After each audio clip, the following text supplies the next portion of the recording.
আমাদের মধ্যে অনেকেই আছি আমরা যারা ক্রিশ্চিয়ানো রোনাল্ডোর সমালোচনা করি তার অ্যারোগেন্ট আচার আচরণের কারণে।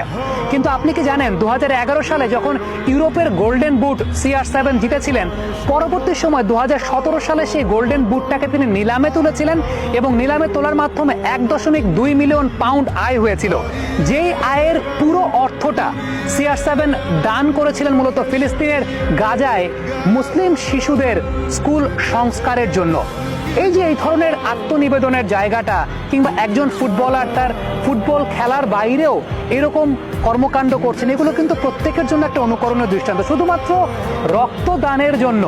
রক্তদানের জন্য তিনি শরীরে কোনো প্রকার ট্যাটু অঙ্কন করেন না। আমরা বিশ্বব্যাপী অনেক ফুটবলারকে দেখি যে শরীরব্যাপী ট্যাটু করছেন, এটা একটা ফ্যাশন বা আইকনিক একটা স্টাইল হিসাবে ব্যবহৃত হয়। বাট ক্রিশ্চিয়ানো রোনাল্ডো ট্যাটু ছাড়াই তিনি আইকনিক স্টার। কারণটা হচ্ছে তিনি ট্যাটু গ্রহণ করেন না, এই কারণে তিনি রক্ত দিতে পছন্দ করেন, কিংবা যখন তখন যদি তার শরীরে রক্ত প্রয়োজন হয় অন্য কাউকে বাঁচানোর জন্য, সেক্ষেত্রে তিনি সবসময় এগিয়ে আসতে চান।